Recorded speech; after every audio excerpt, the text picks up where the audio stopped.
kita minta agar pra-peradilan ini didahulukan. Tetapi yang sebelumnya apa yang kita sudah sampaikan berulang kali, kami menilai bahwa KPK dalam hal ini sengaja untuk menunda karena untuk mempercepat berkas. Teman-teman, di dalam pra-peradilan ini yang sebelumnya kita sudah uji bersama bahwa bukti yang dihadirkan oleh KPK bukan bukti yang terkait dengan Mas Hasto Kristianto. Ini bukti untuk terdakwa yang lainnya. Kemudian untuk sprindik yang lainnya. Dan ini sudah diuji di dalam persidangan. Kemudian obstruction of justice. Ada kesaksian teman-teman, namanya saudara Tio, di mana dia mendapatkan penekanan atau mendapatkan tekanan-tekanan terkait untuk merubah BAP-nya. Itu sudah terungkap di sidang pra-peradilan sebelumnya. Kita harapkan, ayolah, harusnya kita hormati dulu pra-peradilan, kita uji dulu baru masuk pokok perkara. Kalau perkaranya buktinya lemah, saksinya dipaksa, kemudian saksinya keterangannya berdiri sendiri, bagaimana kita mau masuk ke pokok perkara? Ini kan sebenarnya ruang pra-peradilan inilah yang harusnya kita uji dulu dong, baru kita masuk kepada pokok perkara. Kemudian juga kita sudah sampaikan, kita minta KPK menghormati hak dari Mas Hasto Kristianto sebagai tersangka untuk menghadirkan saksi fakta. Itu juga pun tidak dikabulkan. Apa yang mau kita harapkan teman-teman dari penegakan hukum yang ada di Indonesia seperti ini? Ini bisa terjadi sama siapa saja. Kalau Mas Hasto Kristianto bisa diginiin, semuanya bisa. Hukum dibulak-balik, hukum dipermainkan karena diorder, karena punya kepentingan, kekuasaan. Ini yang mau kita harapkan penegakan hukum seperti ini. Kita sebagai Indonesia malu ditonton oleh jutaan mata yang ada di Indonesia dan maupun di luar negeri menilai penegakan hukum kita sekundel seperti ini. Menurut saya ini merupakan catatan buruk terhadap penegakan hukum yang ada di Indonesia. Bang, tadi dengan adanya statement dari JPU yang bilang bahwa ada SEMA tadi, kami pikir bahwa sudah ada putusan Mahkamah Konstitusi. Kami tidak mengomentari tersebut, tetapi kami menilai bahwa undang-undang harusnya yang tertinggi menjadi patokan dalam mengambil keputusan. Mungkin jelasnya begini. Bahwa undang-undang harusnya yang tertinggi menjadi patokan dalam mengambil keputusan. Mungkin jelasnya begini, ya. Kekuatan mengikat surat edaran itu adalah untuk kepentingan internal Mahkamah Agung, ya. Dan coba lihat apakah surat edaran itu masuk dalam berita negara atau tidak. Saya tidak yakin itu masuk dalam berita negara, sehingga itu tidak mengikat. Nah, sementara putusan Mahkamah Konstitusi ini menurut undang-undang mengikat sejak dibacakan. Siapapun terikat dengan itu. Sehingga oleh karena itu seharusnya dan tentu kita harapkan bahwa Pengadilan Negeri Jakarta Selatan ini akan menghormati putusan Mahkamah Konstitusi ini. Ya, dalam arti bahwa mereka harus memutus perkara ini dengan mengesampingkan ya apa yang ditetapkan oleh KUHP mengenai kewenangan untuk menggugurkan pra-peradilan. Sebab apa?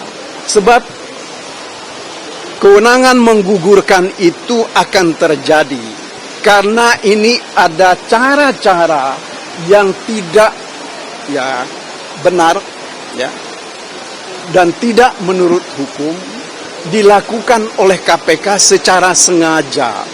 Makanya itu yang saya sampaikan dari tadi, kalau ini kita biarkan ya, ini akan menjadi kebiasaan buruk dalam praktek hukum kita yang merugikan semua pihak.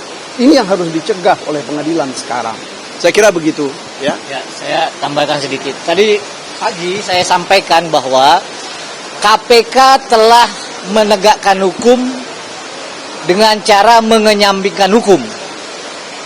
siang ini akan saya sampaikan dengan tegas bahwa KPK telah menegakkan hukum dengan melanggar hak asasi manusia. Gagasan pra-peradilan ini merupakan ciri negara hukum. Sudah ada sejak abad 18, di mana orang kalau dijadikan tersangka wajib diuji dulu, benar nggak penetapan tersangka itu. Bukannya malah diikuti proses peradilannya, bukan mau membuktikan bahwa dia benar, bukan mau menyampaikan bahwa memang betul prosedur penetapan tersangka Pak Hasto ini betul-betul benar, malah dipotong di tengah jalan. Ya, saya sampaikan lagi, pra-peradilan itu hak tersangka, hak asasi manusia. Apa akibat dari P21 dan percepatan proses ke pengadilan? Sama dengan bahwa KPK mengabaikan hak tersangka. Jadi ini bukan soal ya dibuktikan aja di pengadilan nanti. Kalau itu udah pokok perkara. Yang kita perjuangkan sekarang ini dan yang dipotong oleh KPK itu, benar nggak kewenangannya digunakan? Betul nggak sesuai dengan prosedur? Apakah ada alat bukti permulaan? Ini yang diuji di pra-peradilan. Ya, karena nggak mau diuji, makanya dipercepat, dilimpahkan ke pengadilan. Apa begini caranya? Itu yang penegakan hukum yang benar apa? Saat Pak Hasto Kristianto, Sekretaris Jenderal PDI Perjuangan dibegitukan, siap-siap kita semua dibegitukan. Siap-siap Bapak Ibu semua mengalami hal yang sama. Ditetapkan tersangka, mau menguji hak kita, dipercepat berkasnya. Ya. Jadi sekali lagi, yang pertama KPK telah mau menegakkan hukum dengan menyampingkan hukum. Yang kedua, KPK mau menegakkan hukum dengan memberangus hak asasi manusia, hak tersangka. Itu yang saya mau sampaikan. Terima kasih. Oke, saya tambahkan ya. Begini ya teman-teman ya. Pertama-tama kita itu semakin yakin bahwa proses penetapan tersangka ini adalah pemindahan yang dipaksakan. Gitu. Kenapa kita katakan sebagai pemindahan yang dipaksakan? Ini buktinya bahwa pra-peradilan itu tidak dipertimbangkan.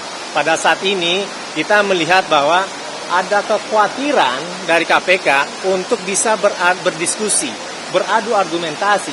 Apakah memang hak-hak seorang tersangka itu bisa diuji atau memang bisa dibuktikan bahwa prosedurnya itu sudah sesuai dengan prinsip-prinsip hukum. Itu paling penting sebenarnya. Karena sebagai dikatakan oleh Pak Tra tadi gitu kan, prinsip dari adanya pra-peradilan ini adalah habeas corpus untuk menguji apakah secara prosedural mendapatkan alat bukti itu sudah benar, relevan, dan itu bisa menjadi alat bukti. Itu paling penting sebenarnya gitu kan. Dan itu merupakan sebagai fungsi-fungsi kontrol. Pemidanaan bukan untuk menghukum seseorang individu, bukan. Tetapi bagaimana memastikan hukum itu bisa berjalan dengan sebagaimana mestinya. Ini konstitusi ya. Nah, oleh sebab itu makanya pada saat ini apabila pada saat ini bahwa ada kekhawatiran untuk bisa berargumentasi di pengadilan menguji terkait dengan prosedural, artinya di situ memang terbukti adanya dugaan pidana yang dipaksakan. Karena apa? Karena proses dari penetapan tersangka dan kemudian ditahan dan kemudian setelah itu dilimpahkan itu sangat cepat sekali. Nah, oleh sebab itu makanya apa alasan kekhawatiran dari pihak termohon sehingga ini dipercepat? Dan sebenarnya ya pada saat ini hakim bisa memutuskan bahwa persidangan itu tidak mesti 7 hari. 7 hari itu adalah paling lama, bukan paling singkat. Berdasarkan pasal 82C. Ya artinya kalau bisa kayak gitu 3 hari pun ini bisa dilakukan gitu kan. Dan itu diputuskan terkait dengan ini gitu kan. Apabila memang ada itikat untuk menyelesaikan ini dan berargumentasi secara argumentatif bahwa prosedural untuk mendapatkan alat bukti dalam artian bewis puring itu bisa dipenuhi oleh KPK sebagai aparat penhukum untuk menetapkan seseorang menjadi seorang tersangka. Lah itu dikatakan sebagai hak-hak tersangka. Dan inilah dikatakan sebagai prinsip-prinsip fair trial sebagaimana dalam konsep-konsep hak asasi manusia. Itu kira-kira teman-teman. Terima kasih.